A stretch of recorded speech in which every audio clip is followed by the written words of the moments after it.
listening to Champions of Care, brought to you by Oakwood Healthcare on News Talk 760 WJR. Here's Lloyd Jackson. We all know that walking, running, and physical activity are keys to good health, but that's tough when you're experiencing foot and ankle pain. Dr. Richard Needleman is an Oakwood-affiliated orthopedic surgeon with offices in Dearborn and Canton. He'll be talking about the latest in treatments for foot and ankle issues. We welcome him this morning to the studios of WJR and the Champions of Care. Dr. Needleman, good to see you.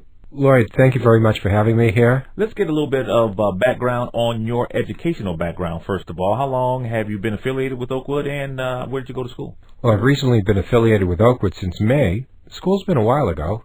I did go to the University of Michigan, where I got my first degree, an undergraduate, and then to be a doctor, we have to go to medical school afterwards. Mm-hmm. I went to medical school at the University of Vermont, and after we become doctors, we have to do training or residency programs. And to be an orthopedic surgeon, our training program is 5 years. So after 5 years of training, I was an orthopedic surgeon. So I began practicing general orthopedics in 1984.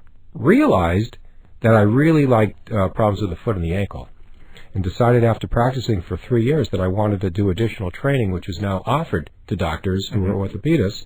So I did an additional 1 year of training in problems of the foot and ankle, both adult and children's. Doctor, the anatomy of the foot is so complicated. How do all the bones and muscles and ligaments and tendons function together? There's an awful lot of bones in the foot. I don't specialize in knees anymore, where there's only 3 bones, and I don't specialize in hips anymore, and there's only 2 bones. You had to go for the gusto, didn't you? I specialize in feet, where there are 28 bones, and the ankle are more than 2 bones, and that's an awful lot of bones. So when people outside of medicine ask me how everything works, I say, well, it's kind of like a car. Every bone, every muscle, every tendon, everything has a role, and that's how we work. So our foot has to move up and down, it has to move in and out. We're always walking an awful lot of steps. We can run. At least we start out running, and everything seems to have a function in order to help absorb shock and help someone move on, whether it's flat surfaces or uneven surfaces. What are some of the most common issues you see in your practice? I see a lot of sports injuries, and I see a lot of fractures. And sometimes the fractures are because of sports injuries, or sometimes the fractures occur because of automobile accidents or falls. Now, when you talk about sports injuries that you see, what are the ones you see most often? The most common sports injury that many of us see are the run-of-the-mill ankle sprain. I also see an awful lot of fractures. You could imagine if someone's get a cleat injury, or frequently I might see people who develop stress fractures through training, or are broken bones through collision sports. Now, are you seeing more foot and ankle complaints as people age, or because maybe they're overweight? Definitely, Lloyd. I see both. Older individuals still think they're young, and many older individuals are participating, whether it be in recreational sports or golf or tennis or walking, and the parts are aging, and people still want to do what they have to do, and they don't want to limp, and therefore those individuals are coming to my office. I'm also seeing individuals who probably weigh a little more than they should, and that's wear and tear itself. The bones and the joints can only take so much, and just like hips and knees, they can wear out. Speaking with Dr. Richard Needleman, who's an Oakwood-affiliated orthopedic surgeon with offices in Dearborn and Canton, and we're talking about the latest treatments on foot and ankle issues. How do you assess, Dr. Needleman, treatment for a person who has a foot or ankle problem?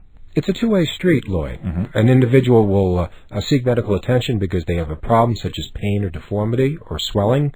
They can't do what they would normally like to do, and everybody seems to have a particular story of how it occurred, whether it's as dramatic as a fall, or perhaps it might be a new job, or perhaps it's a new situation, a new pair of shoes.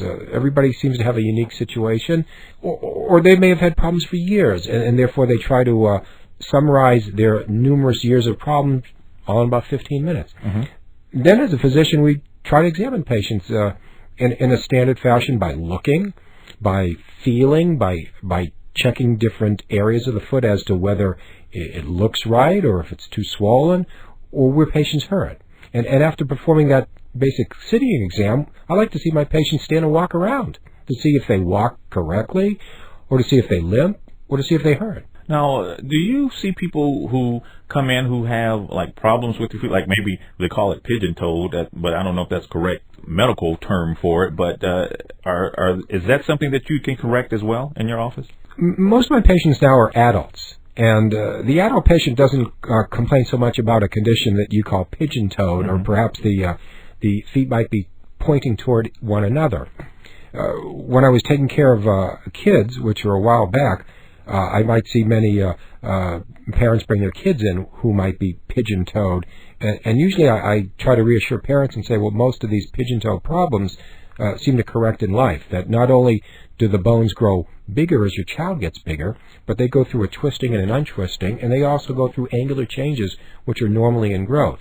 It's quite unusual for individuals to remain pigeon-toed later in life, and it's the very rare individual who requires a surgical procedure for pigeon-toed. Are there some conditions that can't be treated with surgery, like that Achilles heel? Or I see a lot of individuals who have heel problems and Achilles problems, which are very close to the heel. Most people with heel problems, such as heel pain, which is one of the most common problems that a foot and ankle doctor would see in the office, they seem to get better, but it might take 6 to 12 months.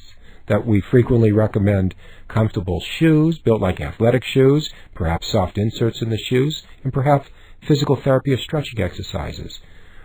But Achilles are one of those problems that really seem to have developed more of a physician understanding in the last 15 or 20 years. If you're very much interested in athletics, you might be aware that individuals can actually rupture their Achilles tendon, which has occurred in the Olympics and in the professional ball fields, and those individuals frequently might require an operation. Although other individuals who might have Achilles problems might have it more associated with jumping sports such as basketball. Right. And most of the time, surgery is not necessarily indicated, and those individuals might get better, but they might be out of the action for a short time. Now, why are foot injuries so difficult to recover from? I mean, why does it typically take such a long time? Well, a human being has to walk. At least most of us start out walking. Until we develop afflictions later on. And because we have to walk, it isn't necessarily the proper environment to heal after an operation. And therefore, someone has to be off their feet while either their bones or their tendons heal. And even with some of the early steps, when the doctors say it's time to walk, can be fraught with deconditioning, weakness, soreness, and that does translate to quite a period of time to get back into action. Speaking with Dr. Richard Needleman, who is an Oakwood-affiliated orthopedic surgeon with offices in Dearborn and Canton, and we're talking about orthopedic foot and ankle issues. You know, Doctor, why is it that you hear about knee and hip replacements being fairly common, but you don't hear much about ankle replacement? Can you replace an ankle? The answer to that is we're trying. We're trying to replace an ankle. Early in my training, it was well known in the community that the hips worked pretty good. And beginning in the 1970s and in the 80s, the knees finally caught up. There have been many attempts to develop a total ankle that is just as successful as many of the knees and the hips. And the first go-around in the 70s didn't work out so well. And the second go-around in the 90s caused a resurgence of popularity of the ankle. But with this resurgence, for one thing, it's technically hard for the surgeon to do. Not everybody's a candidate. And there's all sorts of complications that arose in the 90s. There are newer ankle replacements out there. Many are in Europe. Some are in the United States. And for the right individual, it might be the right operation to do. There are all kinds of over-the-counter aids for feet, Dr. Needleman, shoe inserts, etc. Do they really work? I really wish I had a couple of shares of Dr. Scholl's, because they really do seem to help. And the more products out there, the easier it is for me to be a doctor. There's so much variety. They're relatively inexpensive. There have been technical advances to the shoe, so frequently these shoes come with the appliances within them. Now, what are the best kinds of shoes to wear to prevent injury? You know, they have all kinds of shoes now that can, I don't know, I mean, they're supposed to just make everything like you're walking on a cloud, and some of them are very, very expensive as well. And they're highly commercialized, too. The advances of shoes that are comfort shoes and maybe injury prevention shoes seem to parallel the advances that have been made in athletic footwear starting in the 1970s. Many of my female patients might not like the fact that some shoes might not be so good or might cause problems, such as pointy-toed high-heel shoes. So there does need to be some convincing to try to wear a shoe that looks more like an athletic shoe, with well-supportive counters, with built-in arch supports, with cushioned heels and soles that are actually even rounded to enable someone to walk with less energy and more efficiently. What would you say to those listening right now who might be dealing with chronic foot or ankle pain? Just like back pain, chronic foot and ankle pain seems to be particularly prevalent in individuals over the age of 50, 55. And what's most important to say without seeing patients is to try to stay healthy, stay active, wear comfortable footwear, perhaps rotate your footwear every day, always wear socks. And if you see something wrong or you feel something's not right, I usually advise seeing a foot care specialist, or at least going to your primary care physician and asking what's going on and maybe getting some x-rays.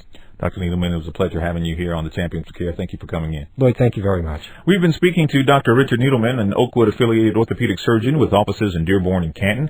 If you're experiencing chronic foot and ankle pain, or for more information, please visit oakwood.org or call 800-543-9355, 800-543-WELL. You're listening to the Champions of Care on News Talk 760 WJR. You're listening to Champions of Care, brought to you by Oakwood Healthcare on News Talk 760 WJR. Oakwood, we specialize in you.